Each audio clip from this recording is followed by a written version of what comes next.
बिस्मिल्लाहिर्रहमानिर्रहीम, अस्सलाम वालेकुम। मंशा बायोस ट्यूटोरियल में आप सबको खुशामदीद। आज हम ऐसी मखलूक के बारे में बात करेंगे जो हमें आम आंख से नजर ही नहीं आती।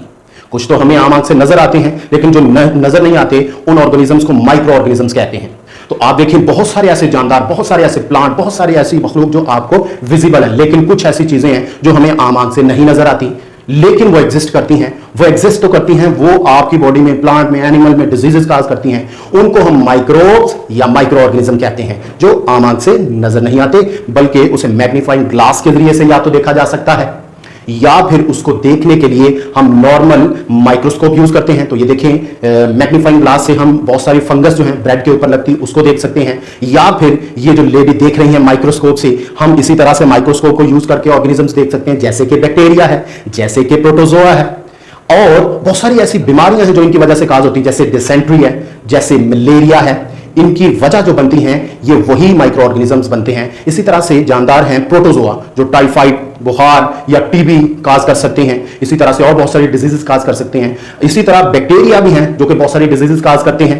तो इन बैक्टीरिया को अगर हम देखें, शेप में भी वो डिफरेंट होते हैं, यूनिसेलुलर जानदार हैं, आम आंख से वो नजर नहीं आते।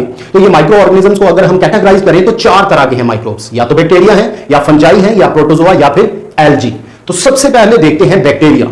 तो हमने कहा बैक्टीरिया क्या है? यूनिसेलुलर, और इनकी थिक सेल वॉल होती है जिसकी वजह से इनकी प्रोटेक्शन भी होती है, और इसको देखने के लिए हमें माइक्रोस्कोप का सहारा लेना पड़ता है, और ये आम आंख से हमें कोई 100 से 1000 गुना बढ़ा के इसके स्ट्रक्चर को दिखाएंगे। और इसकी शेप्स जब हम देखते हैं तो बहुत सारी होती हैं, विब्रियो कोमा शेप होती है, ये देखें रॉड शेप, इकोलाई बैक्टीरिया होते हैं। इसी तरह से अगर हम देखें दूसरे माइक्रोब्स, फंजाई, जो कि नॉन ग्रीन आप कह सकते हैं ऑर्गेनिज्म है, पहले प्लांट में थे, और ये अपनी खुराक खुद नहीं बनाते, ये दूसरों के ऊपर डिपेंड करते हैं, ऑर्गेनिक मटेरियल के ऊपर डिपेंड करते हैं अपनी खुराक के लिए।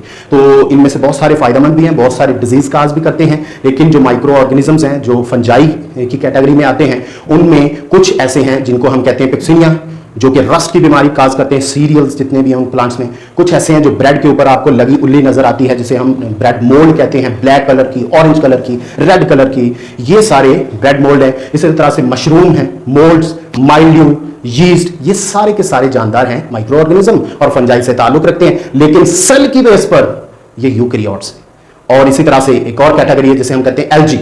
एल्गी आप देखें, ये पानी बहता हुआ उनके नजदीक कोई पत्थर है, उसके ऊपर इस तरह से ग्रीन सी अपीयरेंस जो आपको नजर आती है, ये एल्गी होते हैं, और इनकी प्रॉपर सेल वॉल भी मौजूद होती है। इनके अंदर क्लोरोफिल भी होता है, इसीलिए इनको हम एल्गी कहते हैं, ग्रीन एल्गी, क्योंकि ये फोटोसिंथेटिक होते हैं, प्लांट्स के एंसेस्टर हैं, फोटोसिंथेसिस कर सकते हैं। इनमें से कुछ यूनिसेलुलर भी हैं, यूनिसेलुलर जानदार जो हैं, और कुछ ऐसे भी हैं जो मल्टीसेलुलर हैं। डायटम्स इसी की एग्जाम्पल में आता है, क्लेमेडोमोनास इसी की एग्जाम्पल में आता है, सी वीड्स इसी में आते हैं। और उसके बाद अगर हम नेक्स्ट ग्रुप देखें तो वो है प्रोटोजोआ। प्रोटोजोआ ज्यादातर यूनिसेलुलर हैं, और इनकी वजह से भी बहुत सारी डिजीजेस काज होती हैं, और ये इंडिपेंडेंटली भी रहते हैं। ये पैरासाइट के तौर पर दूसरे ऑर्गेनिज्म पर भी डिपेंड करते हैं। ये डिफरेंट ऑर्गेनिजम्स में बीमारियां भी काज करते हैं, और प्लांट्स में भी काज कर सकते हैं, एनिमल्स के अंदर भी ये काज कर सकते हैं, इवन ह्यूमन बीइंग के अंदर भी ये डिजीजेस काज कर सकते हैं। इसके बाद अगर हम देखें इसकी एग्जांपल्स में, जैसे अमेबा है, प्लाज्मोडियम है, पैरामेशियम है, ये सारी की सारी एग्जांपल्स हैं इनकी। और उसके बाद लास्ट है वायरसेस, जो कि माइक्रोब्स हैं, और ये बाकी जितने भी माइक्रोब्स हैं उनसे डिफरेंट हैं। डिफरेंट क्यों हैं? क्योंकि ये बिहेव करते हैं लिविंग और नॉन लिविंग के इन बिटवीन।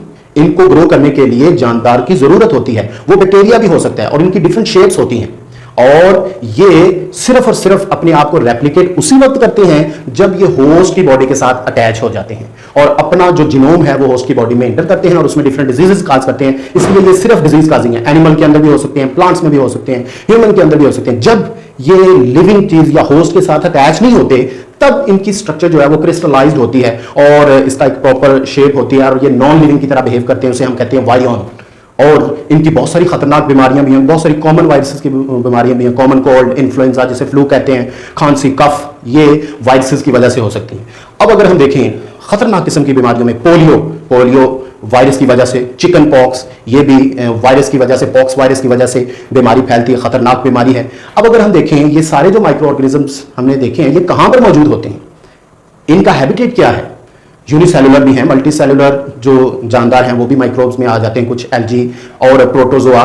तो ये जानदारों का जो हैबिटेट है ये एक्वेटिक ऑर्गेनिज्म हो सकते हैं, ये किसी भी ऑर्गेनिक मटेरियल के ऊपर ग्रो कर सकते हैं, ये ग्लेशियर्स के ऊपर ग्रो कर सकते हैं, ये डेजर्ट्स में ग्रो कर सकते हैं, डेजर्ट्स के ऊपर टेरेस्ट्रियल एनवायरनमेंट में हो सकते हैं, ये हर तरह के एनवायरनमेंट में हो सकते हैं।